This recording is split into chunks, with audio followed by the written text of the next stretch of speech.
ओम स्वस्ति श्री गणेशाय नमः। ओम श्री सरस्वत्यै नमः। ओम नमः श्री परमहंसास्वादित चरणकमलचिन्मकरन्दाय भक्तजनमानसनिवासाय श्रीरामचन्द्राय नमामि सद्गुरुं शान्तं सच्चिदानन्दविग्रहं पूर्णब्रह्मपरानन्द मीशमालन्दिवल्लभम्। ॐ पूर्णमदः पूर्णमिदं पूर्णात् पूर्णमुदच्यते पूर्णस्य पूर्णमादाय पूर्णमेवावशिष्यते। ॐ शान्तिः शान्तिः शान्तिः। अकारण करुणावरुणालय भगवंताच्या असीम कृपेने परमपूज्य प्रातस्मरणीय सच्चिदानंद सद्गुरू श्री स्वामी स्वरूपानंद महाराजांच्या कृपेने आपण चांगदेव 65 या ग्रंथाचं चिंतन करण्याकरता उपस्थित झालेलो आहोत आणि ज्यामध्ये जगामध्ये एक परमात्म्या व्यतिरिक्त अन्य कोणताच पदार्थ नाही, सर्वम खलु इदम ब्रह्म हा भाव व्यक्त करण्याकरता मौलींनी केलेले जे चिंतन आहे या चिंतनाचा विचार आत्तापर्यंत आपण करून आलेलो आहोत आणि 29 ओव्यांपर्यंत हा विचार सांगून झाल्यानंतर ती सत्सामान्य अन्य निरपेक्ष संवित्ती म्हणजेच परमात्मा आहे आणि त्या संवित्तीचं म्हणजेच त्या परमात्म्याचं लक्षण काय आहे ते ओवी क्रमांक 30 ते 36 यापर्यंत सांगणार आहेत। त्या परमात्म्याच्या लक्षणाचा आजपासून आता आपण विचार करणार आहोत। 30व्या ओवीत ज्ञानोबाराय म्हणतात, जे म्हणता नये काही जाणू नये कैसेही असतची असे पाही असणे जया। त्या ओवीचा सरळ अर्थ असा आहे की ज्या संवित्तीला नाही असं काही म्हणता येत नाही किंवा कोणत्याही प्रमाणाने जाणता येत नाही आणि तिचं अस्तित्व कोणत्याही काळात आहेच आहे असं जाण। अर्थात संवित्ती म्हणजे परमात्मा हे आपण अनेक वेळेला पाहून आलेलोच आहोत। जे परमात्मा स्वरूप कोणत्याही शब्दाने व कोणत्याही प्रकारे काहीही प्रतिपादन करता येत नाही किंवा जे कोणत्याही ज्ञानसाधनाने विषय करून जाणता येत नाही, म्हणजे त्या परमात्म्याच्या ठिकाणी प्रमेयत्व नाही, ज्ञेयत्व नाही। जर प्रमेयत्व अर्थात विषयत्व ज्ञेयत्व असतं तर तो इंद्रियांना विषय झाला असता, ज्ञानसाधनांना ज्ञेय झाला असता।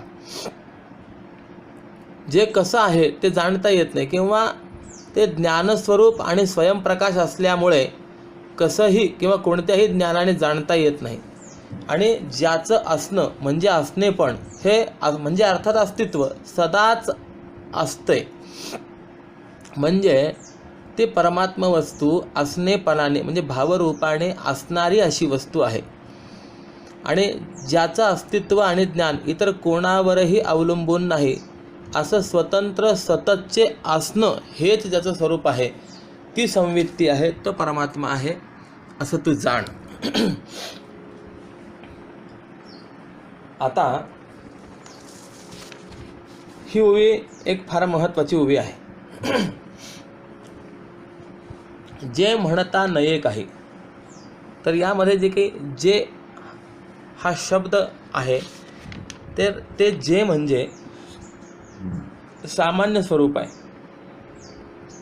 त्याच्याविषयी काहीच बोलता येत नाही, कारण नामरूपात्मक जे असतं त्याबद्दल काहीतरी बोलता येणं शक्य आहे, परंतु जे नामरूपातीत असतं त्याविषयी काय बोलावं, कारण सगळे विशेष ज्या वेळेला नाहीसे होतात त्यावेळेला सामान्यामध्ये व्यवहार कसा होईल। म्हणून असं त्या परमात्म्याला आपण बोलताना सच्चिदानंद रूप असं म्हणतो, परंतु त्याला सत असं म्हणावं तर तो कधी असत झाला होता म्हणून त्याला सत म्हणायचं नाही. जग असत आहे म्हणून त्याला सत म्हणायचं, जगाला अंत आहे, खंड आहे म्हणून त्याला अनंत अखंड म्हणायचं. असं आतद व्यावृत्तीने त्याचं प्रतिपादन करावं लागतं. म्हणजे काय आहे? दोन प्रकारे वर्णन करण्याची पद्धती आहे, एक तद्व्यावृत्ती आणि एक अतद्व्यावृत्ती. तद्व्यावृत्ती या शब्दाचा अर्थ आहे तद्व्यावृत्ती, की असं आहे, हे असं आहे, हे असं आहे, असं जे सांगणं असतं त्याला तद्व्यावृत्ती म्हणतात.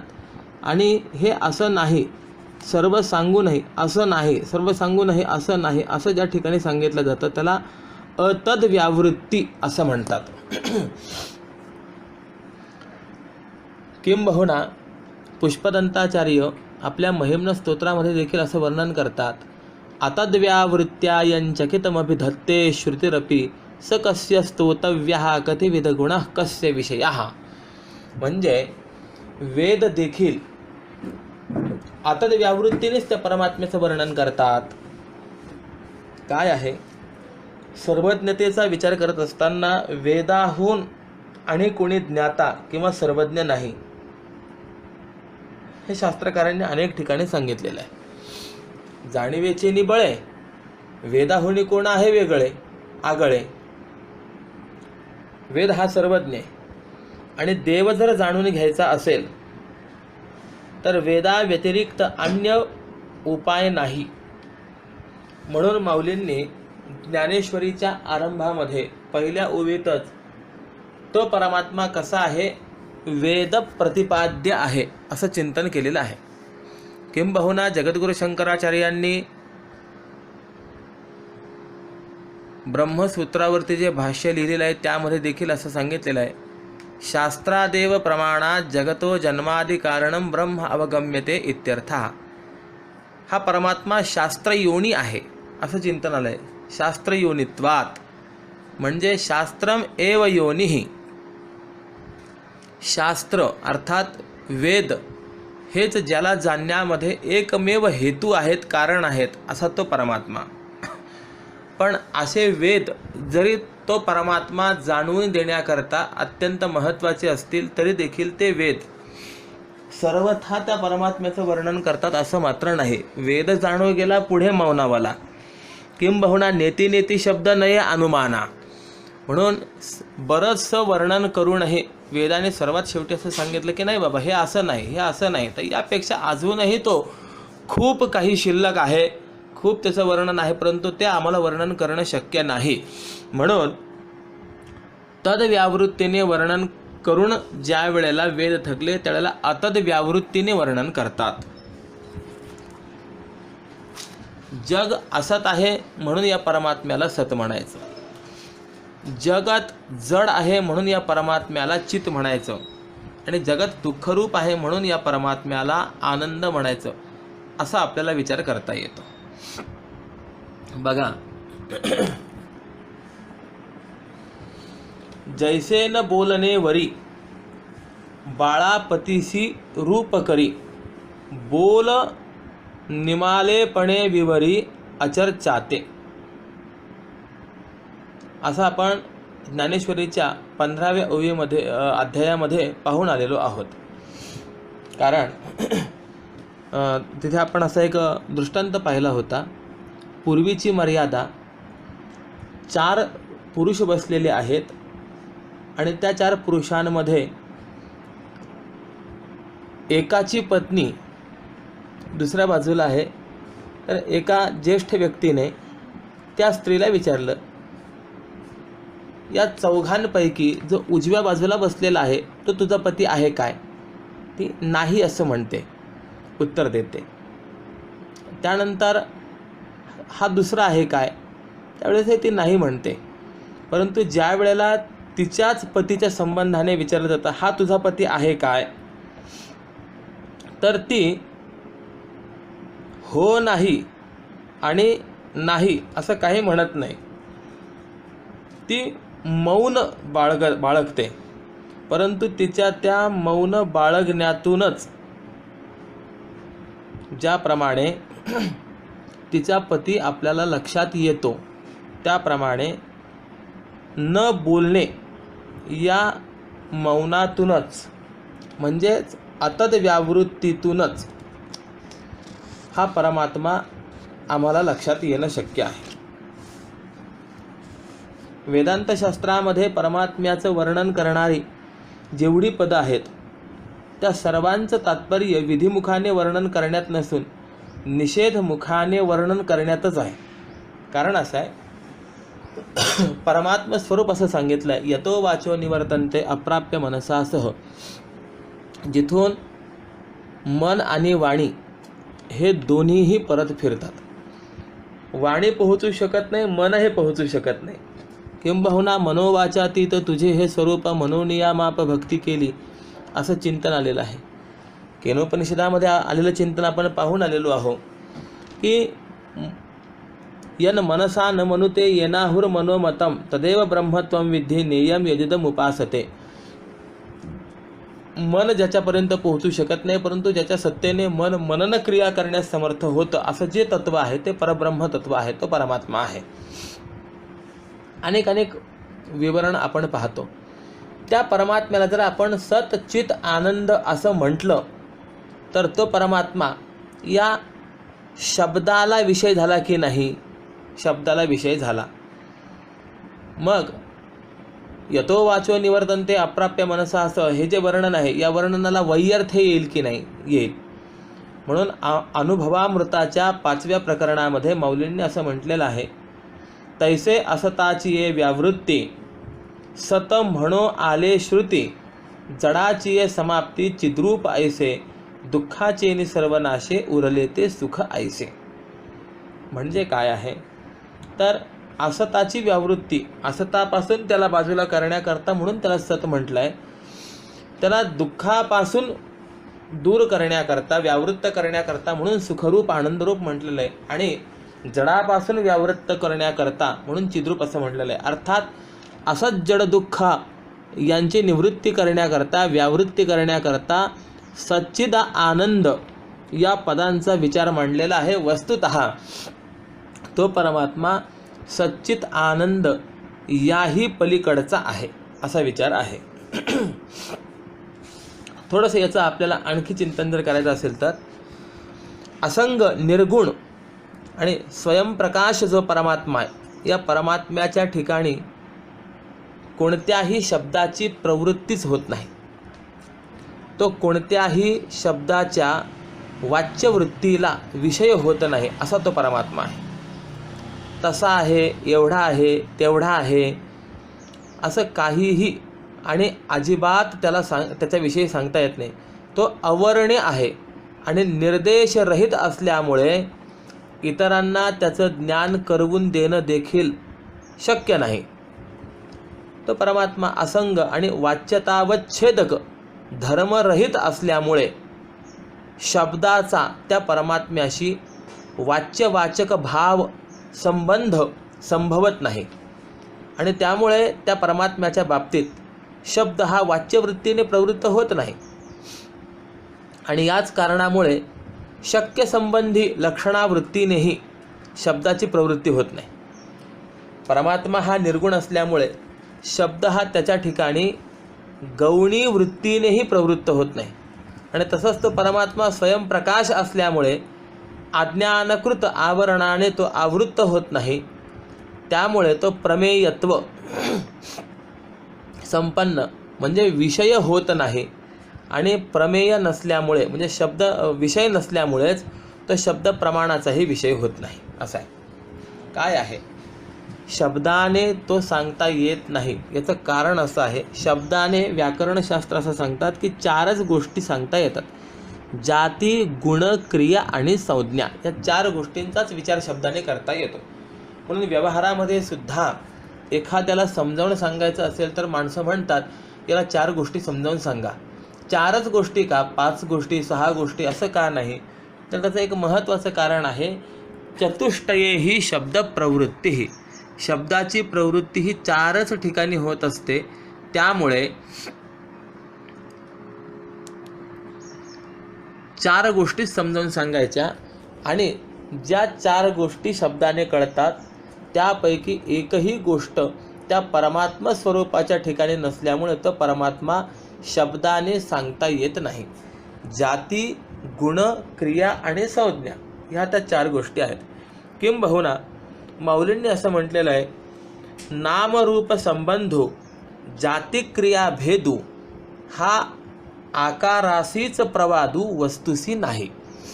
नाम, रूप, संबंध, जाती, क्रिया आणि भेद असा 6 प्रकारचा जो विशेष व निर्देश आहे तो त्या परमात्म्याच्या ठिकाणी संभवत नाही. मग तो परमात्मा असंग असल्यामुळे त्याला नाव नाही, तर तो अनाम आहे. तो निर्गुण असल्यामुळे त्याच्या ठिकाणी रूप नाही, म्हणजे रूप हा गुण संभवत नाही. त्यानंतर तो परमात्मा अमूर्त, निरंश म्हणजेच कार्यकारण भावरहित आणि असंग असल्यामुळे त्याचा कोणाशीही आणि कोणताही संबंध संभवत नाही. बरं, परमात्मा हा एकमेवा द्वितीय असल्यामुळे त्याच्या ठिकाणी जाती संभवत नाही. तो परमात्मा निरवधिक व्यापक असल्यामुळे त्याच्या ठिकाणी क्रिया संभवत नाही.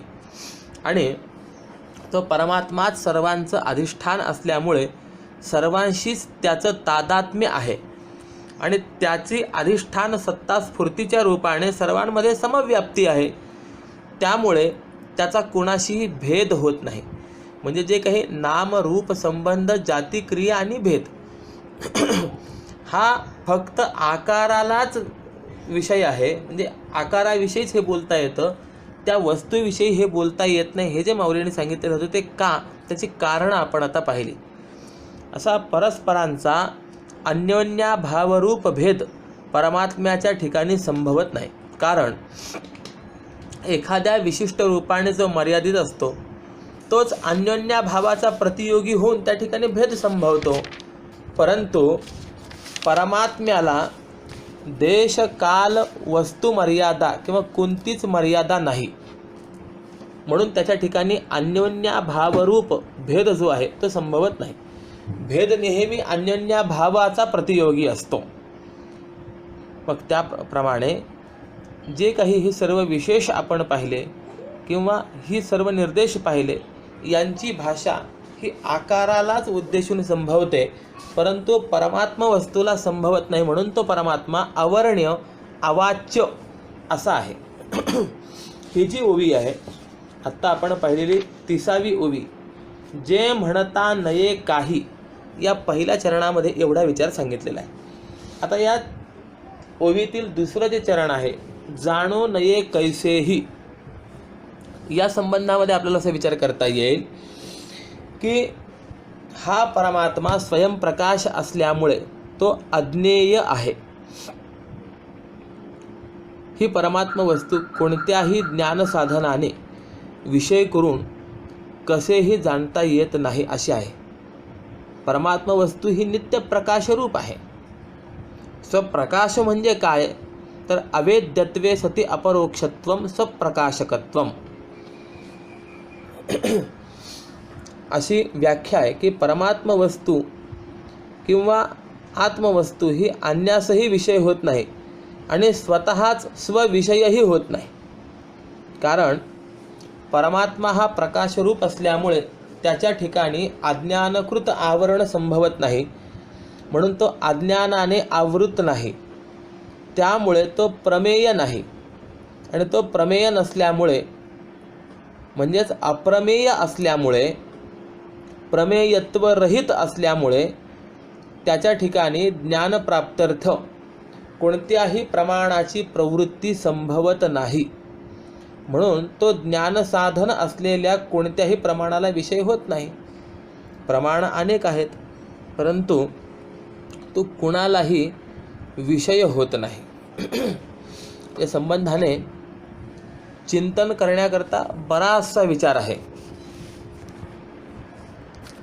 ही एक ओवी जरी थोडीशी व्यवस्थित रीतीने समजल्या गेली तरी बराचसा भाव लक्षात येणं शक्य असल्यामुळे या ओवीचा थोडासा आणखी विचार सांगतो.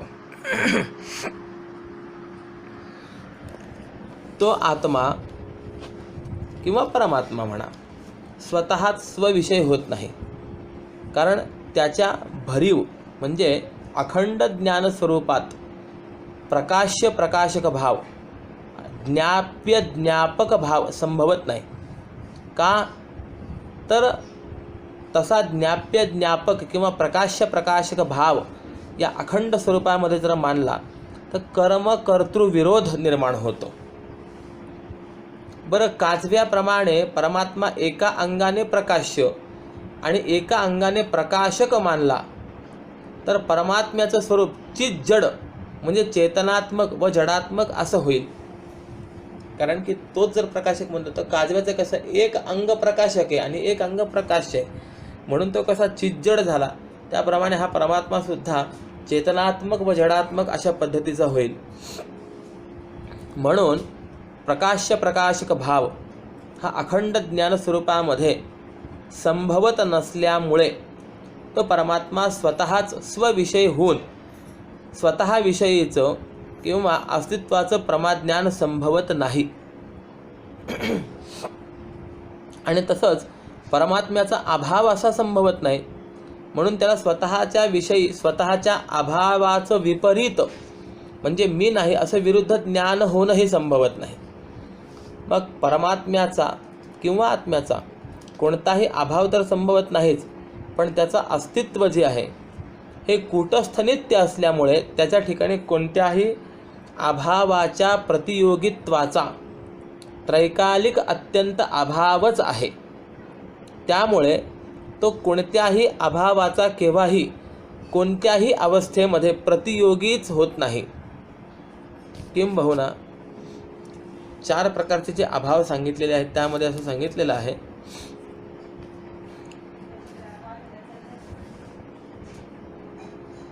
जी वस्तू कालमर्यादित असते म्हणजेच उत्पत्ती आणि विनाशशील असते ती वस्तू प्रागभाव आणि प्रध्वंसाभाव यांचा प्रतियोगी असते.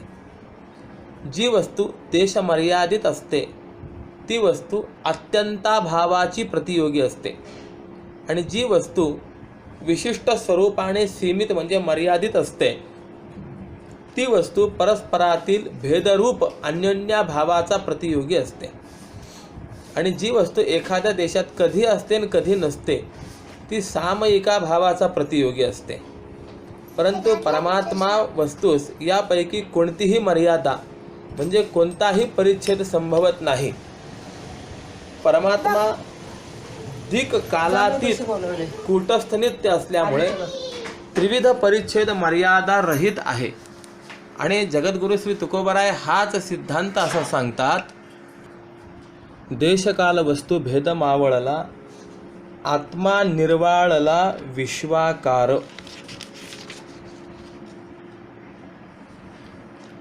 आत्मा हा देश परिच्छेद काल परिच्छेद आणि वस्तू परिच्छेद रहित असून सर्व व्यापक आहे, कूटस्थ नित्य आहे आणि सर्वाधिष्ठान असल्यामुळे तो कोणत्याही अभावाचा प्रतियोगी होत नाही.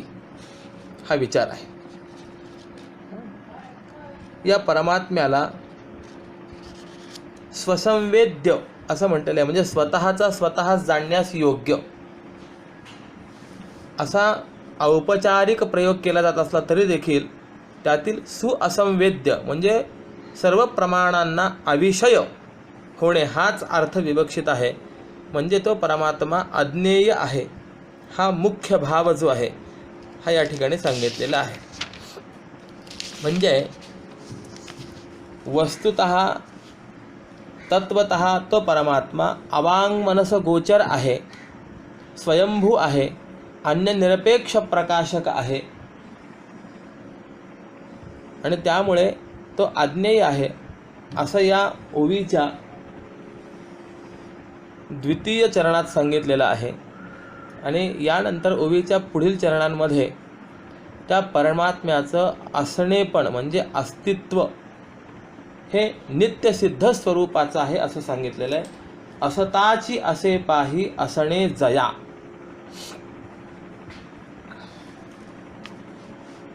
आत्मा किंवा परमात्मा हा कसा आहे तर अनादी अनंत आहे. त्याचा कोणत्याही क्रियेने नाश किंवा कोणत्याही ज्ञानाने बाध होत नाही, म्हणून तो स्वयंभू म्हणजे स्वयंसद्रूप आहे. त्याचं कूटस्थ नित्य अस्तित्व, त्याची सत्ता अखंड आणि अभंग आहे. प्रवाहरूप असलेल्या विश्वात एकानेक दृश्यांची आणि दृष्टींची गणना करणं हे अशक्य आहे. तरी पण दृश्य, दृष्टी, द्रष्टा या त्रिपुटीच्या तळाशी अनुत्पन्न स्वरूपाचा आणि ज्याचं अस्तित्व कुणावरही अवलंबून नाही, जो एकमेवा द्वितीय भरीव ज्ञान मात्र आणि स्वयंप्रकाश परमात्मा अधिष्ठान आहे, त्या एकमेवा द्वितीय परमात्म्याची सत्ता, त्याचं अस्तित्व हे एकानेक दृश्यांच्या अगणित सृष्टीमुळे किंवा अनंत दृष्टींच्या प्रवाहामुळे उत्पत्ती, प्रतीती, विनाश यांच्या अविरत म्हणजे वेगातिशय संपन्न चक्रामुळे खंडित किंवा भंग न पावता अखंड अभंग पूर्ण असते. आणि अशा असणेपणानेच म्हणजे अस्तित्वाने सार्वकालिक, सार्वदेशिक, सर्वव्यापक किंवा अखंडैक रस भावरूपाने सदाच असणारी वस्तू म्हणजे परमात्म वस्तू आहे, असा भाव या ठिकाणी सांगितलेला आहे. म्हणजे तात्पर्य काय, तर परमात्मा हा अवाच्य आहे, एक अज्ञेय आहे, म्हणजेच अप्रमेय किंवा दुर्ज्ञेय आहे.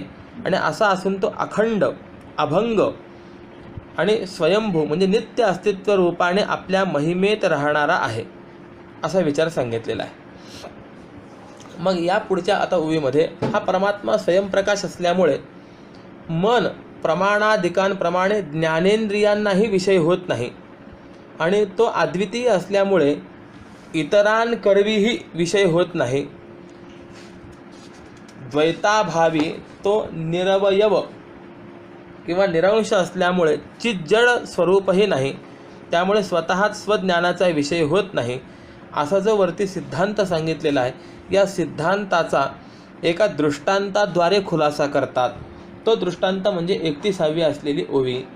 आपुलिया बुबुळा दृष्टी असोनी अखम डोळा, तैसा आत्मज्ञानी दुबळा ज्ञानरूप जो. म्हणजे आपला डोळा, त्याला सर्व दृश्य पाहण्याची दृष्टी असूनही तो स्वतः आपल्या बुबुळाला म्हणजे आपल्याला स्वतःला पाहण्यास जसा अक्षम म्हणजे असमर्थ होतो, आंधळा होतो, म्हणजे त्याला दिसत नाही असं आहे, असं नाही, पण तो पाहणे रूपच असल्यामुळे पाहणेपणाचा व्यवहार त्याच्या ठिकाणी घडत नाही. त्याप्रमाणे त्या स्वयंप्रकाश परमात्म्याला इतर दुसरं कोणतंही ज्ञानसाधन विषय करून पाहू जाणू शकत नाही. एवढंच नाही तर तो परमात्मा आत्मा हा केवळ ज्ञानरूप असल्यामुळे आपलं स्वतःचं ज्ञान घेण्यासही दुबळा आहे, म्हणजे तो भरीव ज्ञानरूपच असल्यामुळे आपण आपल्याला ज्ञानविषय होणं शक्य नाही. असं सोपं सांगतो की डोळ्याला दृष्टी असूनही तो डोळा आपल्या बुबुळाला पाहण्याविषयी जसा असमर्थ ठरतो, त्याप्रमाणे द्रष्टा आत्मविषयक ज्ञान संपादन करण्याविषयी असमर्थ आहे, कारण जो आत्मा ज्ञानविषय नसून ज्ञानरूपच आहे, त्या आत्म्याच्या ठिकाणी ज्ञानविषयता नाही तर ज्ञानरूपता आहे. आता बघा, आपल्या डोळ्यात बुबुळ आहे, त्या बुबुळात दृष्टी आहे, पण ते बुबुळ डोळ्यातील दृष्टीला विषय होत नाही. स्थूल शरीरादी मूर्त पदार्थ हे सर्व त्या दृष्टीचे विषय आहेत, पण डोळा दृष्टीचा विषय नाही, डोळा दृष्टीरूप आहे. मग दृष्टीरूप डोळा पुन्हा डोळ्याला विषय कसा होईल? होत नाही. तसा आत्मा हा ज्ञानरूप आहे, तो कोणाच्याही ज्ञानाला विषय होत नाही. आत्मा हा चिन्मात्र आहे, त्यालाच वृत्तीमुळे ज्ञानपदाची वाच्यता येत असते. म्हणजे वस्तू अवाच्य दृक्रूपाने होती, तीच वृत्तीमुळे ज्ञान शब्दात आली, म्हणून त्याचं ज्ञान होणार नाही. आता सांगतात की वेदांत शास्त्रात आत्मज्ञान होत नसतं, तर आत्मा हा ज्ञानाचा विषय होत नाही हे कळत असतं, आणि याचंच नाव खरं आत्मज्ञान आहे. बाकीचे जे काही शास्त्रकार आहेत त्यांच्या मते आत्मा हा ज्ञानाचा विषय आहे, परंतु वेदांत शास्त्राचा जर विचार केला तर ते म्हणतात आत्मा हा ज्ञानरूप आहे, म्हणून तो ज्ञान विषय होत नाही.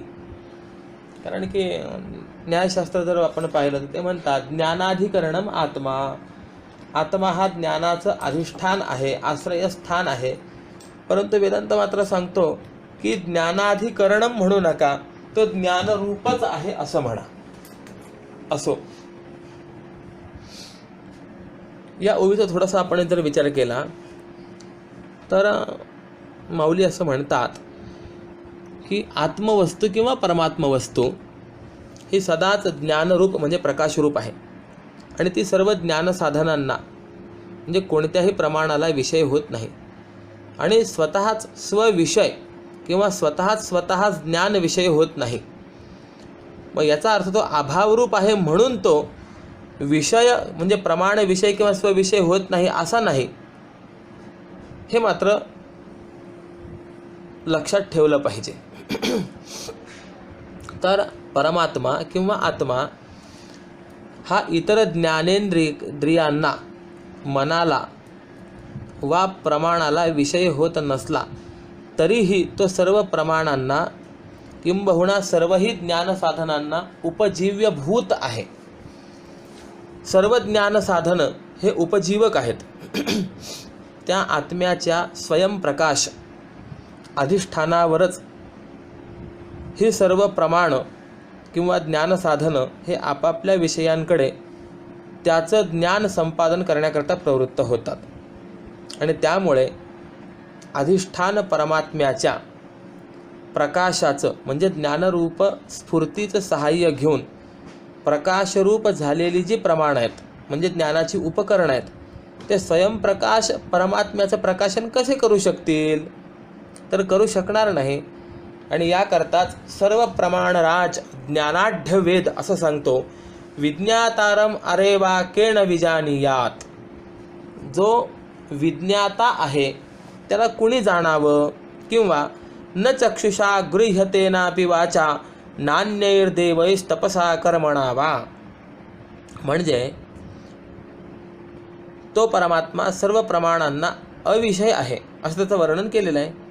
जो डोळ्याने, वाणीने किंवा कोणत्याही इंद्रियाने जाणला जात नाही, तप इत्यादी कर्मांच्या द्वाराही जो ज्ञात प्राप्त होत नाही, गृहीत होत नाही, असा तो परमात्मा ज्ञानेंद्रियांना व कर्मेंद्रियांना अग्राह्य, अज्ञेय असा आहे. आणि तसाच तो परमात्मा स्वतः ज्ञानरूप असल्यामुळे स्वतःचं ज्ञान करून घेण्याला देखील दुबळा आहे. तैसा आत्मज्ञानी दुबळा ज्ञानरूप जो. म्हणजे आत्मा हा अखंड ज्ञानरूपच असल्यामुळे तो आपल्याला ज्ञानविषय होणं शक्य नाही. ज्ञान कधीही ज्ञानाला विषय होत नाही, कारण अभंग स्वयंप्रकाश त्या स्वरूपामध्ये प्रकाश्य प्रकाशक भाव, ज्ञाप्य ज्ञापक भाव हा संभवत नाही. आणि तसं मानलं तर त्यामध्ये कर्मकर्तृविरोध येतो. आणि शिवाय अद्वय अखंड प्रकाश स्वरूपात म्हणजे अद्वैत परब्रह्मस्थित कोण कोणास जाणणार. म्हणून बृहदारण्यक उपनिषदामध्ये असं आलेलं आहे, अथ केनकम पश्येत केनकम विजानीयात. म्हणजे या अद्वैत ब्रह्मस्थितीत कोणी कोणत्या साधनाने कोणास पाहावं आणि कोणास जाणावं, कोणाचं ज्ञान संपादन करावं. कारण अद्वैतामध्ये सर्व कारकांचा अभाव असतो. द्वैताभावी देखील ज्ञान संपादन व्यवहार होणं शक्य नाही. म्हणून आत्माच आत्म्याला प्रकाशित करतो म्हटलं तर तो निरुपाधिक अद्वय स्वयंप्रकाश आहे. त्यामुळे स्वतःला तो प्रकाशित करत नाही आणि तसं प्रकाशित करणं शक्यही नाही असा या ओवीचा भाव आहे. पुढे असं सांगतात की हा परमात्मा आपल्या स्वरूपाने आपणच नित्यसिद्ध व स्वतः ज्ञानरूप स्वसंवेद्य स्वयंप्रकाश आहे. म्हणून तो स्वतः अज्ञानास विषय होत नाही, तसा तो ज्ञानालाही विषय होत नाही. हे 32व्या ओवीमध्ये सांगतात. जे जाणनची की ठाई नेणणे कीर नाही, परी जाणणे म्हणून याही जाणणे कैसे. म्हणजे अहो, ज्या ज्ञानस्वरूपच असलेल्या परमात्म्याच्या ठिकाणी अज्ञान तर खरोखर निश्चयाने कालत्रयी नाहीच, पण तो स्वतः केवळ ज्ञानरूपच आहे. म्हणून तिथे जाणण्याचा किंवा जाणणेपणाचा व्यवहार कसा होणार.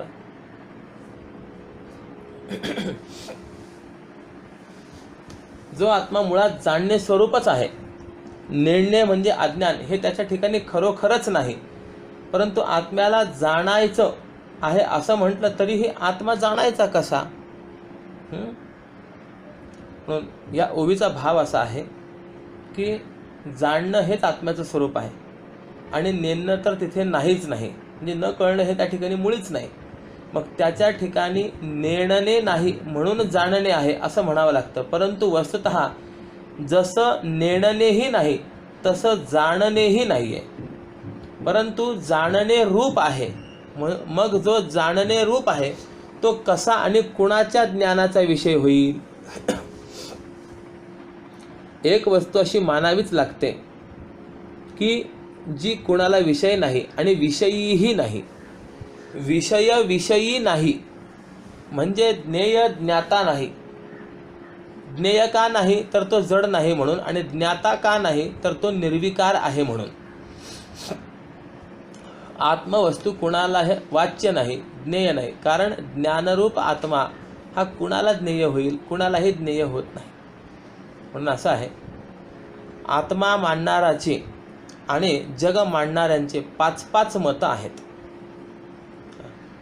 काही जण असे आहेत, एक मूर्त जड आत्मा मानतात, दुसरा वर्ग असा आहे तो अमूर्त जड आत्मा मानतो, तिसरा असा आहे तो चिज्जड आत्मा मानतो, चौथा असा आहे चित पण अनेक आत्मा मानतो, आणि 5वा वर्ग असा आहे तो चित पण एकच आत्मा मानतो.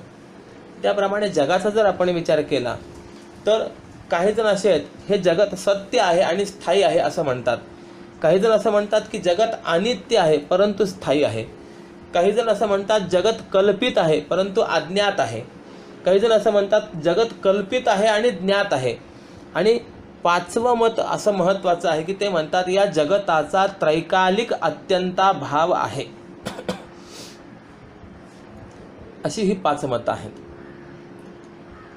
आणि या 5 मतापैकी आपण कोणत्या मतात आहोत, तर आपण सगळे जगाला सत्य आणि स्थायी समजणारे आहोत. म्हणून आपल्याला प्रथम अनित्यत्वाची भूमिका शिकावी लागते. अनित्य कळणाऱ्यालाच पुढे कल्पित कळत असतं.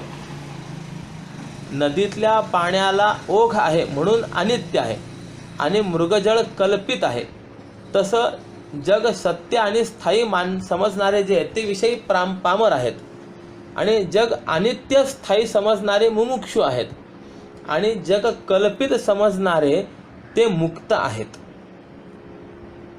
यातही 3 भूमिका आहेत. पुन्हा पुढे पैकी विवर्तवादातल्या 2 भूमिका आहे आणि अजातवादातली 1 भूमिका आहे. विवर्तवादातल्या 2 भूमिका अशा आहेत की त्यांच्या मते जग दिसतं ते कल्पित आहे, परंतु ज्ञान प्राककाली जग आहे असं वाटणं म्हणजे सृष्टीदृष्टी आहे. दुसरं मत आहे की जग दिसतं ते कल्पित आहे पण ज्ञानकालीच जग आहे असं वाटणं, याला दृष्टीसृष्टी. 2 वाद आपण पाहिलेले आहेत ना. उदाहरणार्थ, एखाद्याला स्वप्नात घर दिसले आणि जागा झाला तर त्याच घरात शिरतो का तो? नाही. तसं जागृतीत आहे. आपली पत्नी महिनाभर माहेरी गेली व पुन्हा आली तर तीच आहे काय? नाही, तिच्यासारखी आहे. याचं नाव दृष्टीसृष्टीवाद आहे. आणि तिसरी जी भूमिका आहे ती अशी आहे की जग नाहीही आणि दिसतही नाही, याचं नाव अजातवाद आहे. याला उदाहरण आहे वंध्यापुत्र.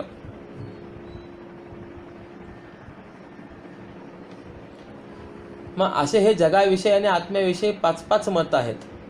तात्पर्य काय की तो ज्ञानरूप आत्मा तो कोणाला विषय होईल? आत्मा जर ज्ञानरूप असल्यामुळे विषय होत नाही तर ज्ञानरूप असलेला देव तरी विषय होईल काय? होणार नाही. अनुभव येण्याकरता 1 देवाची भक्ती, 2 देवाचं ज्ञान आणि 3 आत्म्याची सेवा, अशा 3 कक्षा आहेत. आणि त्यामध्ये आत्मसेवा ही सर्वात श्रेष्ठ कक्षा आहे. म्हणून ज्ञानोबराय म्हणतात, ज्ञानदेव म्हणे भजा आत्मदेवा, अखंडित सेवा करा त्याची. असो, या ओवीचा खोलवर आपण विचार करत असताना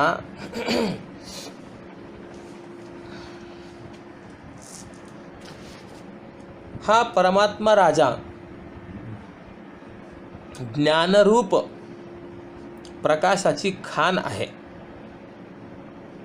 आणि अज्ञान हे गडद अंधकार रूप आहे.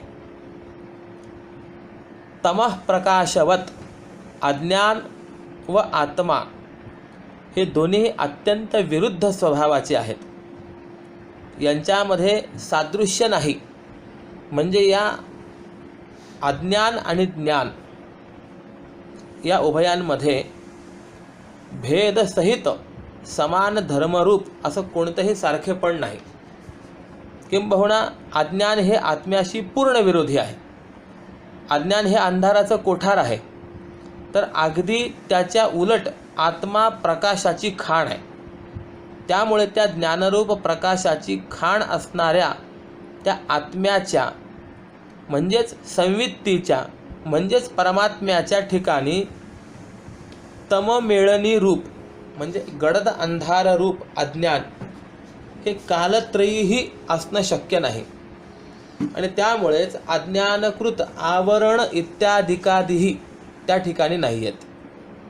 तो परमात्मा स्वतः ज्ञानरूप आहे, दृङ्मात्र आहे आणि म्हणूनच तो स्वतःला स्वविषय होत नाही.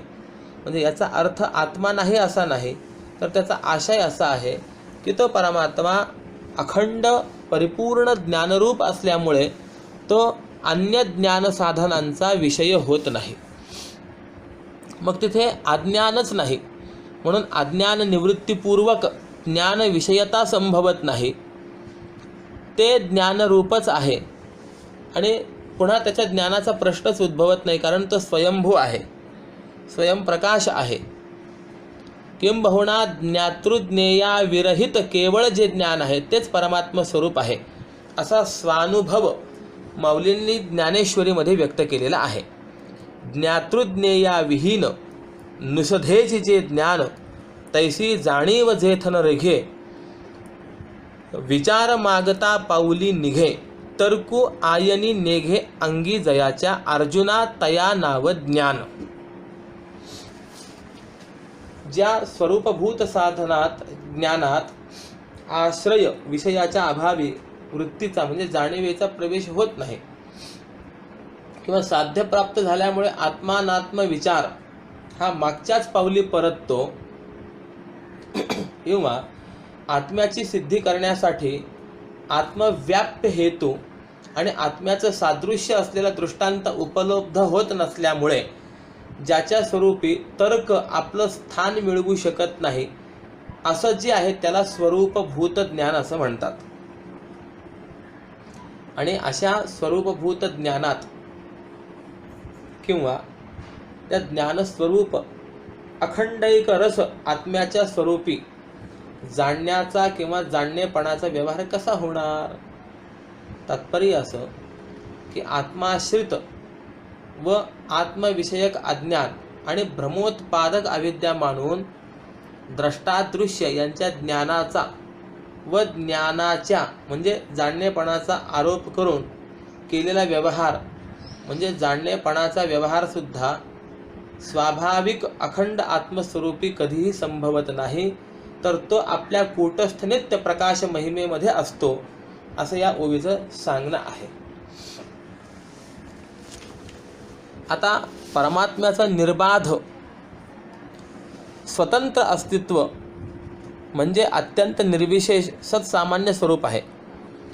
मग तिथे अशेष विशेषांचा स्वपरज्ञान विषय होण्याचा विशेष किंवा दृष्टादृश्य व्यवहाराचा अभाव असला तरी तो शून्य आहे असं नसून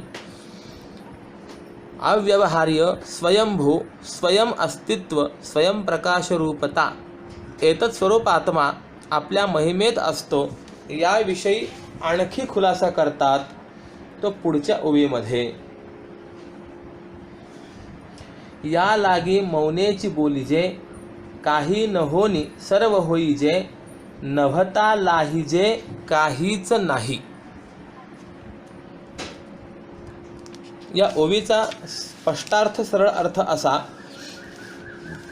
की याकरिता केवळ मौन हेच ज्याचं बोलणं आहे.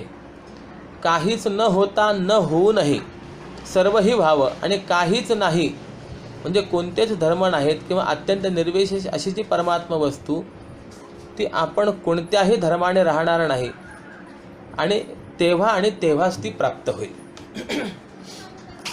म्हणून असं सांगतात की मौन धारण करूनच आत्म्यासंबंधी बोलावं लागतं. काहीच न होता सर्व व्हावं लागतं. कुठेही प्राप्त न होता प्राप्त करून घ्यावं लागतं. तात्पर्य कोणताच विशेष नाही हेच आत्म्याचं असलेलं स्वरूप आहे.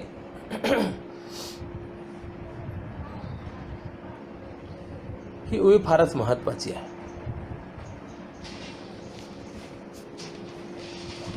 आपण हा आत्मा कसा आहे की त्याविषयी काहीही बोलणं शक्य नाही हा विचार जो करून आलो तर त्या ओवीचा संबंध लक्षात घेऊन पुढे असे विचार सांगतात की सर्व शब्दांचा नाश होणं, वाणीने शब्दोच्चारण न करताच असणं म्हणजे मौन धारण करणे आणि हेच ज्याचं बोलणं म्हणजे वर्णन करणं आहे. आत्मा आणि परमात्मा हा कसा आहे तर मनोवाचातीत आहे. तो शब्दाच्या कोणत्याही वाच्यवृत्तीला विषय होत नाही. किंबहुना ज्या आत्म्याच्या उपजीव्यभूत प्रकाशाचं सहाय्य घेऊन समर्थ झालेली वाणी आपल्या वाच्याविषयास जाणते, प्रकाशित करते, त्या उपजीवक वाणीकडून स्वयंप्रकाश आत्मा कसा बरे प्रकाशित होईल. पुन्हा आपण केनोपनिषदाकडे चला. यद वाचा नभ्युदितं येन वागभ्युद्यते तदेव ब्रह्मत्वं विद्धि नेयं यदिदम् उपासते. जे वाणी करवी बोललं किंवा वर्णन केलं जात नाही तर वाणीच ज्याच्या योगाने बोलते तेच ब्रह्म आहे असं तू जाण असं उपनिषदाने सांगितलेलं असल्यामुळे वाणी किंवा शब्द हे आत्म्याचे प्रकाशन करू शकत नाही. माऊलीने देखील 5व्या प्रकरणामध्ये अमृतानुभवात असंच म्हटलेलं आहे. तेवी जेणे तेजे वाचेसी वाच्यता सुजे ते वाचा प्रकाशिजे हे के आहे. म्हणजे त्याप्रमाणे ज्या परमात्म्याच्या तेजाच्या सहाय्याने वाणीला वाच्य विषय कळून ती घटपटादिकांचा प्रकाश करते म्हणजे त्यांचं ज्ञान करून देते, ती वाणी स्वयंप्रकाश रूप जो परमात्मा त्याला प्रकाशित करील हे कसं बरं शक्य आहे तर शक्य नाही. शिवाय जड दृश्याचं साक्षी भास्य पदार्थांचं शब्दांनी वर्णन करता येतं. परमात्मा हा दृश्य नाही, जड नाही आणि स्वयंप्रकाश असल्यामुळे त्याचं वाणीने वर्णन होऊ शकत नाही. किंबहुना गुण, जाती, क्रिया, संज्ञा यापैकी शब्दाने वर्णन करण्याजोगा एकही विशेष नसलेला हा परमात्मा अत्यंत निर्विशेष आहे. मौनगा तुझे राशी नाव म्हणजे मौन हेच तुझं जन्मराशी नाव आहे. त्यामुळे सत्यतः परमात्म्याचं वर्णन शब्दद्वारा, वाणीद्वारा संभवनीय नाही. ज्ञानेश्वरीमध्ये 18व्या अध्यायामध्ये असं चिंतन आलं आहे. मौना वाचूनी लेणे अंगी सुसीनामा. म्हणून मौना वाचून दुसरा कोणताही अलंकार मी आपल्या अंगावर घालत नाही असा त्याचा अर्थ आहे. मौनाची या मिठिया वाणिजे जो मौनाना दृढ मिठी दिल्यानेच म्हणजे कोणत्याही पदाने वाच्य न केल्यानेच वर्णन केला जातो. देवाची स्तुती काय? स्तुती काही न बोलणे, मौन धारण करणे हीच देवाची खरी स्तुती आहे. यात बराच खुलासा करण्यासारखा आहे, परंतु वेळेची मर्यादा पाहत असताना तो करत नाही. या लागे मौनेची बोलीचे, म्हणून मौन हेच ज्याचं बोलणं आहे या म्हणण्यातला हा भाव आहे की काही न होणे सर्व होईजे, म्हणजे काहीच न होता सर्व होणे म्हणजे अनात्मभाव परित्याग होणे आणि समस्त हे अनात्मभाव जाणे हीच ज्याची प्राप्ती आहे. सन्निधी काही न होणे तुझ्या ठाई. ज्ञानेश्वरीमध्ये सुद्धा म्हटलेलं आहे की तुझ्याविषयी दास, शिष्य, भक्त, लेकरू, सेवक हे किंवा याप्रमाणे काहीही न होणे हेच खरं तुझं सान्निध्य आहे, किंबहुना हीच तुझी खरी प्राप्ती आहे. कारण डिंभोपाधिक आहे विटाळू तेथे.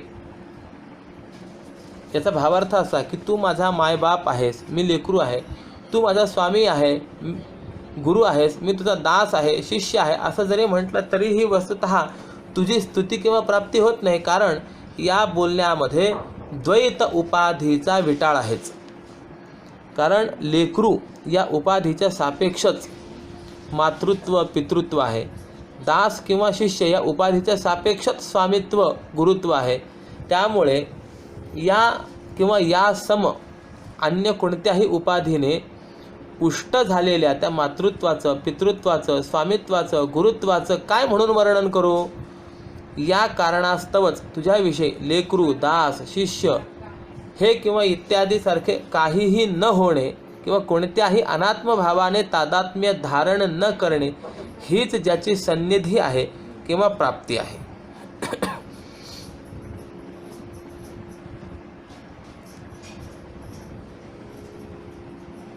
ही ओवी म्हणजे हा बोधाचा शेवट झाला असं म्हटलं तरी हरकत नाही. आत्म्याच्या बाबतीत काय बोलावं? मौन हेच त्याच्या बाबतीमध्ये बोलणं आहे. हे जगद्गुरू शंकराचार्यांच्या चरित्रामध्ये फार सुंदर वर्णन केलेलं आहे. चित्रम वट तरोर मूले वृद्धाः शिष्याः गुरुर्युवा गुरोस्तु मौनम व्याख्यानम शिष्यास्ते छिन्न संशयाः.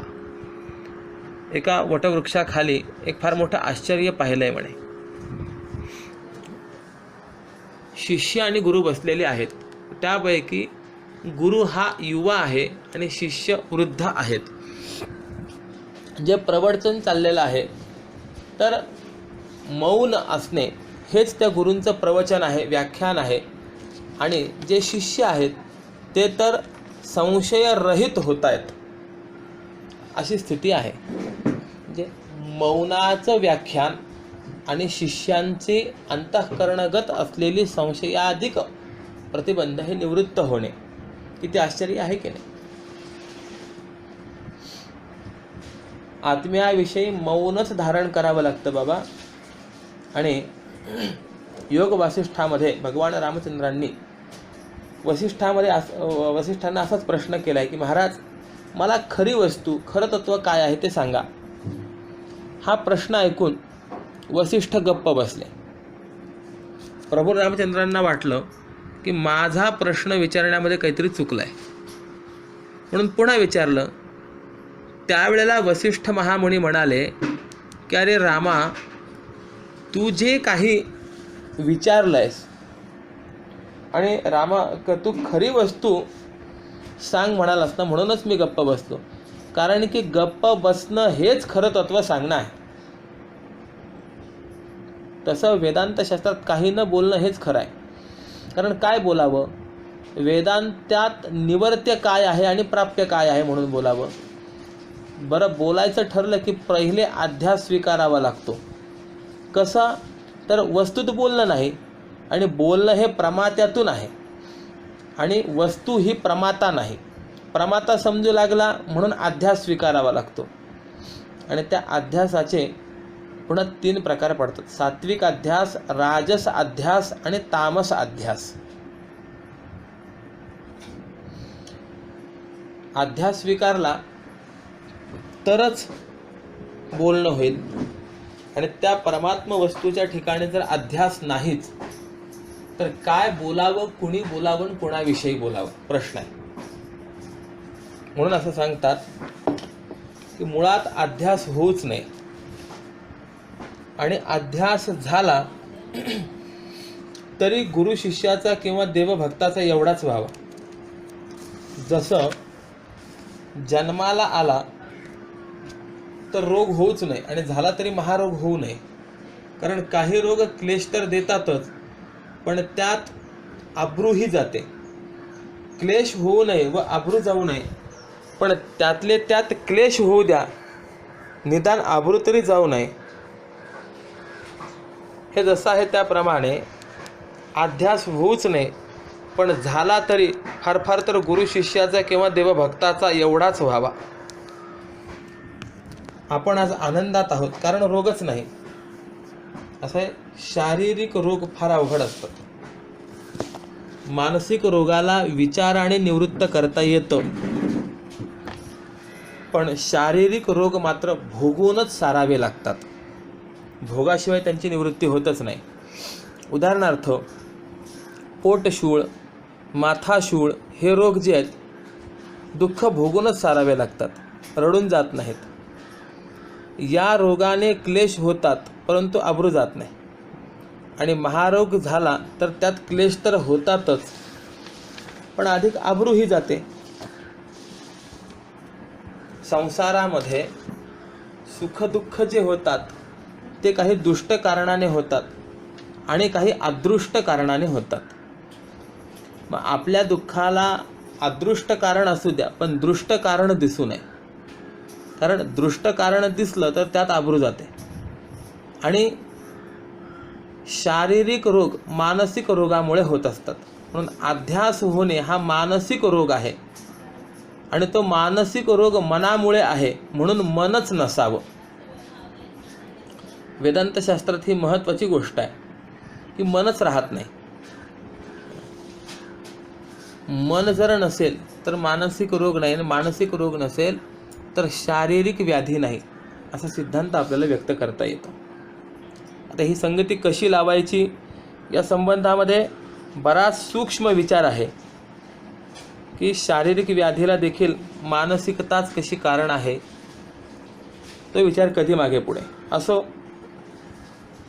समाधी आणि सुषुप्तीमध्ये मन नाही म्हणून सुखदुःखाचे धक्के नाहीत, आणि जागृती व स्वप्नात मन आहे म्हणून सुखदुःखाचे धक्के आहेत. मग आता मन नसावं म्हणजे काय, तर त्याचा अर्थ आहे की मनात संकल्प नसावेत.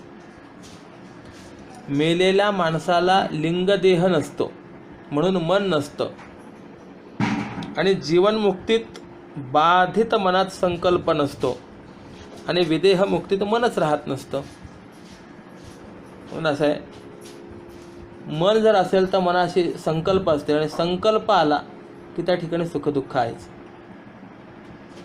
मग याच्या पलीकडे आपल्याला असं सांगता येईल की भले एक वेळेला मन असावं, पण मनामध्ये संकल्प नसावेत. आता थोडासा जर विचार केला तर या संकल्पातही पुन्हा 2 प्रकार आहेत.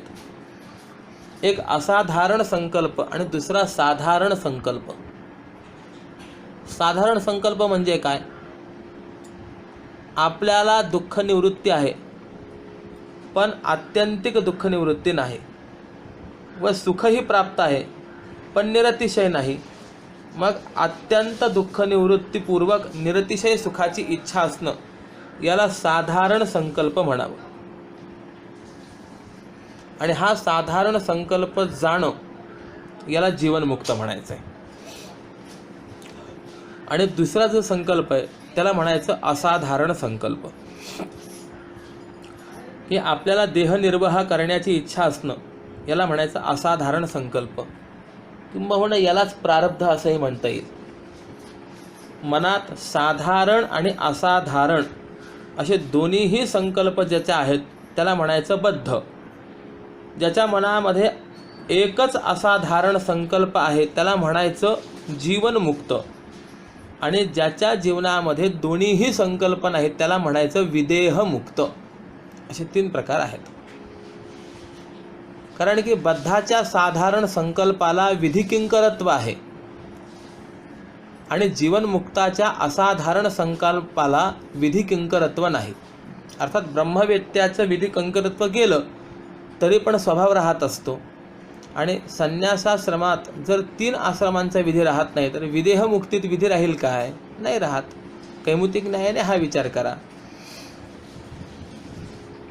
एक संन्यासाश्रम जरी आपण पाहिलं तर त्यामध्ये ब्रह्मचर्य, गृहस्थ आणि वानश्रम या 3 आश्रमातला विधी राहत नाही, म्हणजे विधी किंकरत्व त्याच्या ठिकाणी राहत नाही. जर संन्यासाश्रमातच विधी किंकरत्व राहत नसेल तर विदेहमुक्तीत विधी किंकरत्व राहील काय? राहणार नाही असं सांगतात. कारण की असं आहे, विधी न राहणं वेगळं आणि विधीचं उल्लंघन करणं वेगळं आहे. विधीचं उल्लंघन केलं तर पाप होतं. वेदबाह्य लंड बोले तो पाखंड, त्याचे काळे तोंड संता माझे. त्यामुळे विधीचं उल्लंघन करू नये तर विधी किंकरत्व राहू नये. कर्तव्याभाव स्थिती व्हावी. तात्पर्य काय? त्या आत्मस्वरूपाच्या ठिकाणी नेणं तर नाहीच, पण तो जाणणे रूप असल्यामुळे त्याला जाणणं तरी काय म्हणावं. मग अशा रीतीने त्याच्या स्वरूपात वाणीने मौनच होऊन जावं लागतं. मग आता या वाणी किती प्रकारच्या आहेत? तर 4 प्रकारच्या वाणी सांगितलेल्या आहेत. 1 परा, 2 पश्यंती, 3 मध्यमा आणि 4 वैखरी. या 4 वाणीमध्ये 2 वाणी ज्ञानरूप आहेत आणि 2 वाण्या या क्रियारूप आहेत. परावाणीमध्ये अनुद्भूत ज्ञान असतं. पश्यंती वाणीत उद्भूत ज्ञान असतं. मध्यमा वाणीत अनुद्भूत क्रिया असते आणि वैखरी वाणीत उद्भूत क्रिया असते. म्हणजेच ज्ञानानंतर क्रिया आहे. ज्ञान क्रियेची अपेक्षा करीत नाही, परंतु क्रिया मात्र ज्ञानाची अपेक्षा करीत असते. म्हणून ती क्रियाही संपावी आणि ज्ञानाची वाच्यताही राहू नये, ज्याचंच नाव मौन आहे. आणि असं मौन होणं हेच ज्याच्याविषयी बोलणं आहे. सर्व अनात्मभाव परित्याग होणं हीच ज्याची प्राप्ती आहे. अशा रीतीने कोणतेच धर्म ज्याच्या ठिकाणी नाहीत अशी जी परमात्मा वस्तू आहे ती आपणही निधर्मक होऊ त्याच वेळेला प्राप्त होते.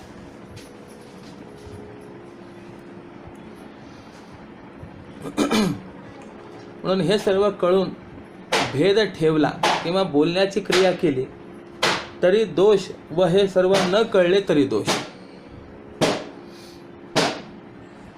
मनुष्य देहातल्या जीवाला हे सर्व माहिती असावं. कारण आहार निद्रा भयमैथुनंच सामान्यमेतत् पशुभिर्नराणाम धर्मो हि तेषाम अधिको विशेषो धर्मेण हेनः पशुभिः समानः.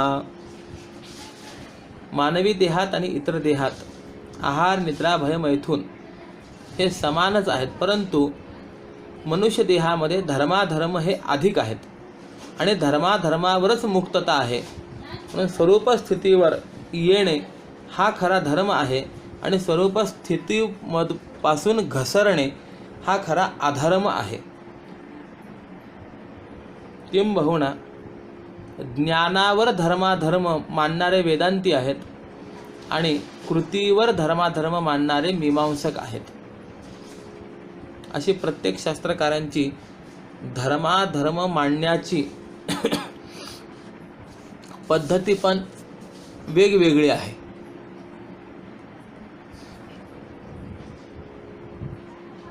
तात्पर्य काय? आत्मस्वरूपाच्या ठिकाणी विशेष काही नाहीच, म्हणून अनात्म्याला तर आत्मा म्हणूच नाही, पण आत्म्याला सुद्धा आत्मा म्हणू नये. त्याला म्हटलं की विशेष झालं, म्हणून विशेष करूच नाही. विशेष केले की अध्यास आणि काही न करणे हे सामान्य. म्हणून नेहमी सामान्य सोडू नये आणि विशेष करू नये.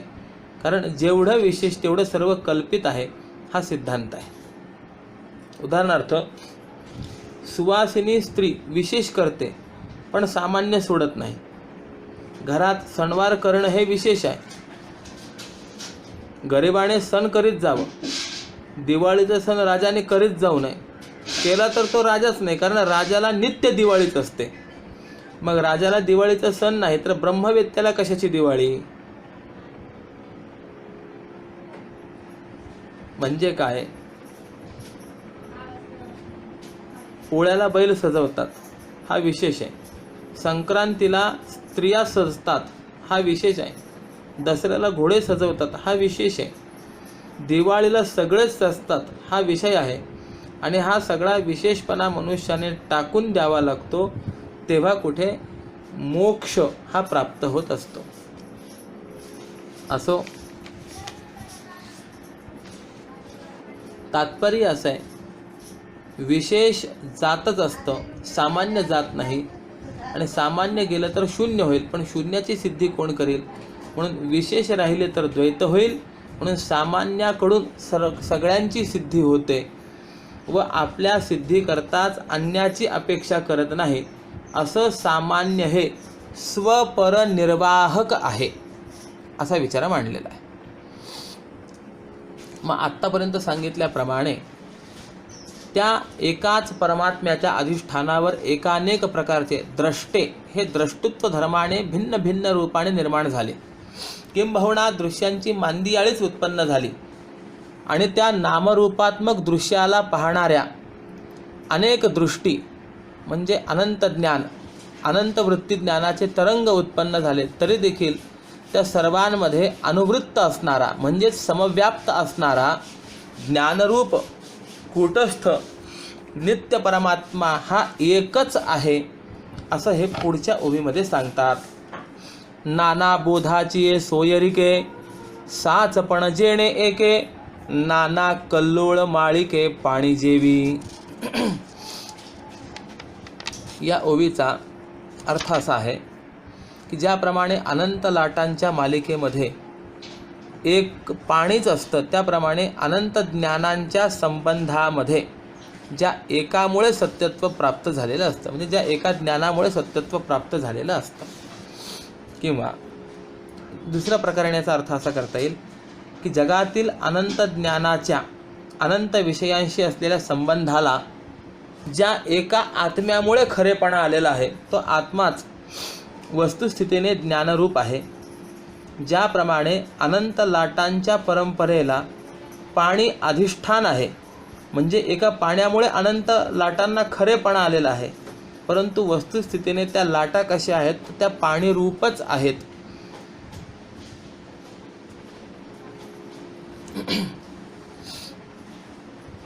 सिद्धांत आणि दृष्टांत दोन्ही एका ओवीत व्यक्त केलेले आहेत. आता बघा थोडासा, विश्वात परमात्म वस्तू हीच एक ज्ञानरूप आहे. आणि असं असून ज्ञेय ज्ञान आणि ज्ञाता, दृश्य दृष्टी आणि द्रष्टा असा भेद निर्माण कसा झाला, तर अविद्या निमित्ताने. ते ज्ञान स्वतःच अंतःकरण वृत्ती आणि विषय या ठिकाणी तीन ठिकाणी विभागून घेतलं त्या ज्ञानाने, अविद्या निमित्ताने. मूळ परब्रह्म स्वरूप म्हणजे ज्ञान ते एकमेव व्यापक आणि निर्विकार आहे. ते परब्रह्म स्वरूप ज्ञान अविद्या कार्य अंतःकरणाने विशिष्ट होतं, तेव्हा त्याला ज्ञाता म्हणजे जाणता म्हणतात. आणि तेच ज्ञान ज्यावेळेला अंतःकरणाच्या विषय प्रकाशक वृत्तीत प्रतिबिंबित किंवा वृत्ती विशिष्ट होतं, तेव्हा त्याला ज्ञान म्हणजे जाणणे म्हणण्याचा केवळ औपचारिक व्यवहार होतो. आणि तेच ज्ञान वृत्तीद्वारा जड पदार्थाकार म्हणजे विषयाकार होतं, तेव्हा त्याला ज्ञेय म्हणजे जाणण्याचा विषय असं म्हणतात. म्हणजे असं एकच स्वयंप्रकाश असलेलं जे ज्ञान आहे ते तीन ठिकाणी विभागल्या जातं. मग जड पदार्थाचं ज्ञान होण्याकरता अंतःकरण वृत्ती किंवा अंतःकरण विशिष्ट जे ज्ञान आहे ते ज्ञान ज्ञेयापर्यंत म्हणजे विषयापर्यंत धावतं. पहिल्यांदा वृत्ती त्या पदार्थाच्या पुढे न धावता त्याच्या आकाराकार होऊन त्या विषयाविषयी असलेलं अज्ञानावरण दूर करतं.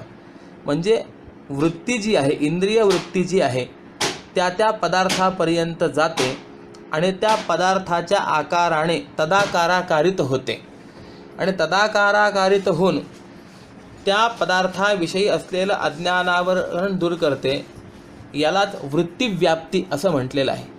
आणि नंतर त्या वृत्तीत असलेल्या चैतन्याकडून म्हणजे चिदाभासाकडून त्या जड पदार्थाचं प्रकाशन होतं. म्हणजे ते वृत्तीज्ञान विषयापर्यंत जाऊन ज्ञात्याच्या ज्ञेयाशी म्हणजे विषयाशी पहिला संबंध घडवून आणते आणि त्यातला जो तो वृत्तीभाग आहे तो विषयावच्छिन्न चैतन्यावरचं आवरण निवृत्त करतो. नंतर त्या वृत्तीत प्रतिबिंबित झालेला जो ज्ञानभाग आहे तो ज्ञानभाग त्या पदार्थाचं प्रकाशन करतो. अर्थात हा विषय घट आहे, हा पट आहे, हा अमुक पदार्थ आहे, अयम घटः अयम पटः असं विषयाचं प्रत्यक्ष ज्ञान करून देतो. याला शास्त्रामध्ये फलव्याप्ती असं म्हणतात. याप्रमाणे द्रष्ट्यासमोर किंवा दृष्टीसमोर क्षणाक्षणाला अनेक नवनवीन नित्य नूतन दृश्य उभं राहतं आणि प्रत्येक क्षणास जसं दृश्य नवं तसं त्याचं ज्ञानही नवनवच असतं. मग या नवनवीन दृश्यांच्या नवनवीन ज्ञानामुळे त्या मूळ आत्म्याच्या ठिकाणी जाणतेपणा म्हणजे द्रष्टेपणा निर्माण होतो. देश काल व्यक्तिभेदाने अनंत दृश्यांची सृष्टी निर्माण होते आणि त्याबरोबर त्या दृश्यांना पाहण्याकरता पाहणाऱ्या दृष्टीही निर्माण होतात आणि त्या किती आहेत तर त्यांची गणना करता येत नाही. अशा या अनंत ज्ञेयांचा म्हणजे दृश्यांचा त्या ज्ञात्याशी संबंध घडवून आणण्याचा जो व्यवहार प्रकार आहे त्या वृत्ती ज्ञानाकरवी चालवला जातो आणि त्या सोयरिकेला म्हणजे संबंधाला साचपणा म्हणजे खरेपणा प्राप्त करून देणारं जे एक ज्ञान असतं ते सदा सर्वदा कसं आहे तर अखंडैक रस आहे म्हणजे एकटंच आहे. किंबहुना आत्मा हाच अंतःकरण विशिष्ट अशी जीवसृष्टी म्हणजे ज्ञातृत्व सृष्टी, प्रमाणजन्य वृत्ती म्हणजे दृष्टी आणि शब्दस्पर्शादी दृश्य या सर्वात सत्ता स्फूर्तीच प्रकाश समस्वरूपात व्याप्त आहे. जो क्षणोक्षणी नवा नवा द्रष्टेपणा अंगीकारून किंवा प्रत्यक्षणी नवनवीन वृत्तीज्ञानाने नव्या नव्या दृश्यांना पाहतो तो अंतःकरण विशिष्ट जीवात्मा होऊन त्या विषयांचं म्हणजे ज्ञानसंपादनाचं कार्य करतो. पण यात एक गोष्ट सत्य अशी की या सर्वांच्या बुडाशी भरीव ज्ञान मात्र म्हणजे आत्मराजा हाच एकमेवा द्वितीय आहे. मग त्याच्या निर्विकार स्वरूपाचा अद्वय स्वरूपाचा अनंत दृश्य प्रपंचामुळे किंवा अनंत दृष्टीमुळे यत किंचितही बिघाड निर्माण होत नाही किंवा मुळीही भंग होत नाही. मग या अनंत ज्ञानसंबंधात स्वरूपभूत ज्ञान हे एकच अनुवृत्त असतं. उदाहरण देतात की ज्याप्रमाणे अनंत कल्लोळांच्या मालिकेमध्ये जसं आधारभूत एकच एक पाणी असतं ते तरंग कल्लोळ मालिका आल्या प्रतीती मात्र राहून विलयास गेल्या तरी अखंड अभंग सिंधू असल्यामुळे त्यामुळे यात किंचितही चळढळ न पावता जशाला तसा राहतो. त्याप्रमाणे हे सर्व जगत झालं काय, राहिलं काय किंवा गेलं काय तो परमात्मा एक रूप आणि स्वसत्तेने आहे तसा राहतोच असतोच असा विचार या ठिकाणी मांडलेला आहे.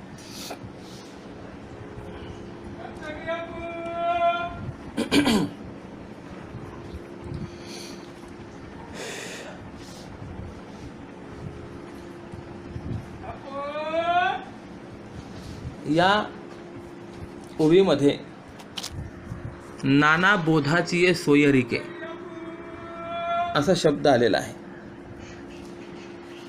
नाना शब्दाचा अर्थ अथवा असा होतो, पण इथे अथवा असा अर्थ करता येत नाही, कारण नाना शब्दाचा अर्थ अथवा कुठे करता येतो, तर जिथे मागे एक तसाच दृष्टांत दिलेला असावा व पुन्हा कळण्याकरता तसाच दृष्टांत दिलेला असेल, त्यावेळेला नाना शब्द आला तर त्याचा अर्थ अथवा असा आहे. परंतु इथे नाना शब्दाच्या मागे दृष्टांताची उभी नाही ना, म्हणून नाना म्हणजे अथवा असा अर्थ नसून नाना या शब्दाचा अनेक असा अर्थ करायचा आहे. तेव्हा नाना म्हणजे अनेक बोध, म्हणजे ज्ञान जरी एकत्र मिळाले तरी त्या अनेक ज्ञानाला साचपणा एका अधिष्ठानामुळे आहे आणि ते एक अधिष्ठान ज्ञानच खरं आहेत, नाना ज्ञाने खरी नाहीत, असा विचार या ठिकाणी मांडलेला आहे. यामध्ये ज्ञान जे आहे ते दोन प्रकारचं ज्ञान आहे. एक अव्यवहार्य ज्ञान आहे आणि दुसरं व्यवहार्य ज्ञान आहे.